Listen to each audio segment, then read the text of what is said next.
मिल रहा था, अब 2 उत्तर हमारे पास में आएंगे। Democracy, resilience of democracy. After Covid जो है असेंबली नहीं चल पा रही थी, विधानसभा नहीं चल पा रही थी, चुनाव में बंद थी, तो उसमें जब दोबारा ऐसी स्थिति आती है तो डेमोक्रेसी कैसे रन करेगी, कैसे काम करेगी? सबसे पहले तो मैं आशुतोष जी को धन्यवाद दूंगी, क्योंकि सबसे अच्छी चीज़ यदि किसी राजनेता के लिए होती है तो यूथ के साथ इंटरेक्शन। क्योंकि आप कभी भी जाकर कहीं देखिए या किसी से पूछिए तो उससे लगेगा कि हमें सबसे ज़्यादा किसी से संवाद करना चाहिए तो युवा से। उसका कारण ये होता है कि युवा जिज्ञासु होते हैं, उनमें कुछ जानने की एक तत्परता होती है और उनसे बहुत सारी ऊर्जा हमें मिलती है। और मैं समझती हूँ कि यूथ पार्लियामेंट का भी मकसद यही है। हालांकि जब पार्लियामेंट शब्द आ जाता है तो पॉलिटिकल सा लगता है, और मुझे लगता है जब मैं इस प्रांगण में मैं जब आई, इस हॉल में, तो मुझे लगा कि यहाँ पर पॉलिटिकली इंक्लाइंड या यूँ कह सकते हैं पॉलिटिक्स में रुचि रखने वाले युवा बैठे हैं। और देश विदेश से जब युवा इसमें पार्टिसिपेट करते, एक बार और मुझे अवसर मिला था इसमें प्रतिभागी होने का, यानी प्रतिभागी इस स्वरूप में कि प्रतिभागी आप जब सुनते हो तब भी प्रतिभागी होते, पार्टिसिपेट करते हो। उस समय मुझे अनुभव मिला था कि एक बहुत अच्छा मंच है, एक बहुत अच्छा प्लेटफॉर्म है जिसके माध्यम से संवाद का कार्यक्रम होता है और डेमोक्रेटिक वैल्यूज़ को अपने अपने हिसाब से इंटरप्रेट करने की एक कवायद भी होती है। और इस दौरान सिर्फ आप ही नहीं जानते, सब जानना चाहते या आत्मसात करना चाहते हैं, हम भी आपसे सीख कर जाते हैं। क्योंकि आप जब विभिन्न स्टेट से आते हैं, विभिन्न प्रांतों से यहाँ आते हैं, तो आपको कुछ एक्सपीरियंस आपका होता है एज अ स्टूडेंट, और कुछ आप सीख करके यहाँ से जाने वाले। चूँकि संदर्भ डेमोक्रेसी का है, और मुझे आशुतोष जी ने बताया कि कोविड काल में जब एक विराम सा लगा सब चीज़ों पर, तब रेजिलियंस कैसा था डेमोक्रेसी का, और कैसा रेजिलियंस था उन जगहों का जहाँ डेमोक्रेटिक वैल्यूज़ को प्रतिपादित करने की या फिर प्रमोट करने की परंपरा नहीं है। मैं समझती हूँ कोविड एक ऐसा पैंडेमिक था जो मिलेनिया, ये कह सकते हैं एक युग में आता है कभी, और अपने जीवन काल में शायद हमारे विंटेज ने और आपने सब ने एक बार अनुभव कर लिया। और इस कोविड ने कुछ सीखने के लिए हमें बाध्य भी किया, लेकिन मुझे लगता है कि ज़िंदगी फिर वैसे ही उस ढर्रे पर चलने लगी। गलत तो नहीं बोल रही, क्योंकि जो सीखा वो आप लोगों ने कुछ ज़्यादा सीखा, क्योंकि एजुकेशन में इसकी ज़्यादा एक कह सकते एक बहुत बड़ा विराम एजुकेशन के सेक्टर में लगा था इसमें। हालांकि हर क्षेत्र में इसको लेकर के बहुत सी दुविधाएं, बहुत सी परेशानियां हुई, लेकिन एक डेमोक्रेटिक कंट्री होने के नाते मैं समझती हूँ, हालांकि मैं कांग्रेस पार्टी को बिलोंग करती हूँ, लेकिन मुझे कहना चाहिए कि सबने सहयोगात्मक कह सकते कोऑपरेटिव एटीट्यूड रख करके और इस परेशानी से निकलने में सहयोग किया। अभी मैं जब यहाँ आई तो आपके बहुत जिज्ञासु प्रश्न थे। एक बच्ची वहाँ से बोल रही थी पर्क्स को लेकर के, एमॉलमेंट्स को लेकर के, सैलरी को लेकर के, किसी ने प्रश्न किया एजुकेशन को लेकर के क्या विजन है। देखिए, समग्र रूप से देखा जाए तो परिस्थितियां हर प्रांत की एक सी हैं। अब जो दिल्ली वाले खुश हो रहे हैं कि शिक्षा के क्षेत्र में उन्होंने बहुत अच्छे से काम किए, तो सबसे ज़्यादा सैलरी उन्होंने बढ़ाई अपने लेजिस्लेटर्स की। और यदि एजुकेशन में ग्रेनाइट लगाना शिक्षा का प्रचार प्रसार है, मैं नहीं समझती। एजुकेशन का तो डिब्री समझते हो आप, एक छोटी सी दीपक की रोशनी में भी लोग मेरिट में आ जाते हैं। लेकिन 21वीं सदी में, 21st सेंचुरी में इनोवेटिव होना बेहद ज़रूरी है। और इनोवेटिव होने का मतलब ये है कि टेक्नोलॉजी को अपने अंदर इम्बाइब करके और उसके साथ अपने वैल्यूज़ को इनकॉर्पोरेट करते हुए आगे बढ़ने की एक परंपरा होनी चाहिए। और ये जब हम कर लेंगे, तब मैं समझती हूँ कि यदि भारत के लोकतंत्र की बात की जाएगी वैश्विक स्तर पर, तब हम इसमें सबसे अव्वल रहेंगे।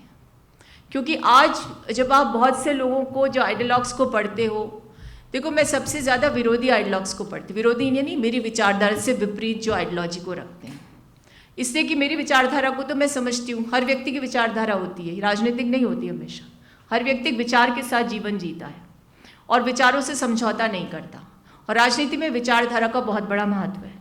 और मेरी आदत है कि मैं जो मेरी विचारधारा से विपरीत सोच रखते हैं उन आइडियलॉग्स को ज़रूर पढ़ती हूँ। और मैंने देखा है कि अपनी जो विचारों की प्राथमिकता को स्थापित करने के लिए आजकल हम एक कवायद में शुरू हो गई है एक कवायद हम लोगों के बीच में कि हम दूसरे की सोच को कमतर बनाने का प्रयास करते हैं। तो ये लोकतंत्र में ही संभव है, लेकिन मुझे लगता है कि आप अपने विपक्षी से ज़्यादा सीखते हो। ये कोई नहीं कहेगा आपको राजनेता, क्योंकि आप अपनी गलती नहीं पहचान सकते, लेकिन विरोधी की गलती को जब आप देखते हो तो अपने आप में सुधार लाने का प्रयास करते हो। आज हमारे बोरा जी बैठे हमारी पार्टी से यहाँ पर विधायक हैं।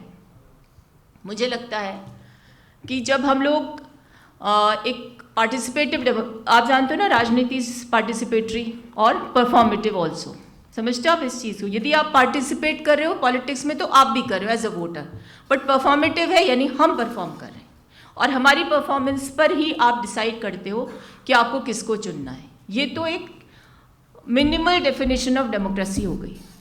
लेकिन अभी डेमोक्रेसी का संदर्भ बदल गया, इसलिए बदल गया कि हर चीज़ इवॉल्व होती है और जो इवॉल्व होती चीज़ के हिसाब से अपनी सोच को इवॉल्व नहीं करते वो स्थायी या स्टेटस कोइस्ट होते हैं।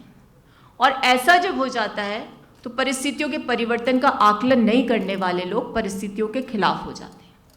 और डेमोक्रेसी में सबसे ज़्यादा ज़रूरी है कि परिवर्तनशील हो वो, जनता की भावना को आत्मसात कर सके और उसके जो रिप्रेजेंटेटिव्स होते हैं वो उस भावना के हिसाब से काम भी करें। ये आज के युवा के मन की आकांक्षा है, ऐसा मैं मानती हूँ। और जब आप ऐसे राजनेताओं के बीच में जाते हो जिनसे आप उम्मीद रखते और उम्मीद पर खरे नहीं उतरते, तब आपके मन में बहुत से प्रश्न उठते हैं। अभी मुझे कुछ दिनों पहले एक और यूथ पार्लियामेंट में पार्टिसिपेट करने का अवसर मिला और वो पार्लियामेंट थोड़ा डिफरेंट था। वहाँ पर पक्ष विपक्ष के रूप में एक परफॉर्मेटिव पॉलिटिक्स थी वहाँ पर, जहाँ मुझे जज भी करना था और उसके बाद मुझे उस जजमेंट के आधार पर मुझे ये भी बताना था कि पक्ष ने अच्छा बोला कि विपक्ष ने अच्छा बोला। और जानते विषय क्या था? सब्जेक्ट था अग्निपथ, जो एक ज्वलंत मुद्दा है। और मुझे खुशी इस बात की हुई कि हमारे पार्लियामेंटेरियन से ज़्यादा वो बच्चे पढ़कर आए। उन बच्चों ने तर्क वितर्क के आधार पर उसकी गुण अवगुण की बात की और आप मान करके चलिए जितना तर्क सत्ता के पास था उतना ही विपक्ष के पास भी था। जब आपके मन में इस तरह के बीजारोपण होने लगे कि आप मुद्दों पर सोचने लगोगे, तब जाकर लोकतंत्र और ज्वलंत और जिस रेजिलियंस की हम बात करें वो ज़्यादा उसमें आएगा। और मैं समझती हूँ कि जब पॉलिसीज़ बनती है, अभी फ्री बी पर भी चर्चा हो रही है ना, उसको जो पॉलिटिकल मुद्दा उसको कोर्ट में ले गए अभी और कुछ कमेटी भी बना दी गई है। अब जब कोविड की बात होती है तो फ्रीबीज को लेकर चर्चा होनी चाहिए। अब फ्रीबी होता क्या है? अभी आपने क्वेश्चन किया कि एजुकेशन के लिए आप क्या कर रहे हो। बेसिक एलिमेंट्री एमिनिटीज़ या यूँ कह सकते हैं मूलभूत सुविधाएं फ्रीबी नहीं होती हैं। ये लोकतंत्र का सबसे मूल आधार है। यदि हम हमारी जनता को शिक्षा और स्वास्थ्य के प्रति सेवाएं देते हैं तो ये फ्रीबी की श्रेणी में नहीं आता। मिनिमम सस्टेनेबल रिक्वायरमेंट क्या होती है एक व्यक्ति की? कि उसे पोषण मिल सके। यदि वो खुद एक्वायर कर सकता है, उसे अर्जित कर सकता है तो ठीक बात है, नहीं कर सकता तो इस शासन की या सत्ता की जिम्मेदारी है कि उसको पोषण से परिपूरित करे। ये सारी पॉलिसीज़ इसलिए लागू की जाती हैं ताकि ओवरऑल डेवलपमेंट हो सके। अभी आपने देखा तमिलनाडु में कल ही शायद या परसों उन्होंने एक कैंपेन शुरू किया है कि mid day meal 1st to 5 तक हम फ्री करेंगे। वो स्टेट था जिसने मिड डे मील को लेट श्री रामचंद्रन जो थे उनका ही कॉन्सेप्ट था, कंसीव किया था और उस मिड डे मील को एक पॉलिटिकल कैंपेन की तरह वो लेकर चलना चाहते हैं। अब वो डीएमके की पॉलिसी है, कांग्रेस की तो है नहीं, लेकिन अच्छी है तो उसको भी साधुवाद दीजिए। क्योंकि फाउंडेशनल ईयर्स कौन से होते हैं बच्चों के? 1st to 10 years. वैसे तो जो कॉम्प्रिहेंसिव जो डेवलपमेंट प्लान है वो तो कहता है कि 1st to 5 ईयर्स होते हैं, लेकिन जब बच्चा स्कूल जा रहा है तो 1 to 10 ईयर्स की जो एज है वो फाउंडेशनल एज है। अगर माइक्रो न्यूट्रिएंट्स उसकी बॉडी में नहीं जा रहे हैं तो उसके ब्रेन के डेवलपमेंट को हैम्पर करते हैं। तो अगर कोई राज्य ऐसा सोचता है तो इसमें कोई बुराई नहीं है। अगर हमारा राज्य सोचता है, राजस्थान राज्य, देखो मैं आपको एक बहुत स्टार्क एग्जाम्पल दूंगी। It happened in the year 2016 that I was invited to UK with 13 party delegation. I represented Congress party. In that delegation there were members from all the parties, major parties of India. So in UK there was a parliamentarian he asked me कि भाई ये सब चीज़ें तो ठीक है, तुम मुझे बताओ, जो आपने पूछा एजुकेशन पे, जिसको बोरा जी ने आंसर दिया कि हर राज्य की टोपोग्राफी जोग्राफी डिफरेंट होती है। तब उसका मेजर क्वेश्चन था कि जिसने हम पर 200 साल राज कर लिया वो ये जानना चाहते थे कि राजस्थान में फ्री मेडिसिन की डिलीवरेंस जो है वो कैसे सक्सेसफुल हो रही है। तब और वो उसका प्रश्न ये भी था क्योंकि हम पर राज करके गए थे तो हमारी ज्योग्राफी को वो जानते हैं, तो उन्हें कहा राजस्थान तो सबसे पिछड़ा राज्य, आज भी उनके मन में ये कॉन्सेप्ट है। और राजस्थान में फ्री मेडिसिन स्कीम लागू हो गई, और फ्री मेडिसिन स्कीम सिर्फ इंसानों के लिए नहीं, जानवरों के लिए भी लागू हो गई। तो ये एक बहुत बड़ी, मुझे लगा कि मेरी उस ट्रेनिंग प्रोग्राम की सबसे बड़ी उपलब्धि थी कि मैं किस ऐसी आइडियोलॉजी को बिलोंग करती हूँ, एक ऐसी पार्टी को बिलोंग करती हूँ, इसने इंटरनेशनल लेवल पर इस चीज़ की रिकग्निशन पाई है। इसी तरह से आज हमारे राज्य में चिरंजीवी स्वास्थ्य बीमा योजना है। ये यूनिवर्सल हेल्थ स्कीम है। चूँकि मैं एकेडमिक्स पे थोड़ा सा इंटरेस्ट रखती हूँ, मैंने रिसर्च किया, ऐसी कोई यूनिवर्सल हेल्थ स्कीम किसी भी देश में नहीं है। अगर कहीं है तो वो सिर्फ उस देश के नागरिकों के लिए है, और इतने टैक्स पेयर की, इस लेवल का टैक्स पेयर है तो उसको यूनिवर्सल हेल्थ स्कीम है।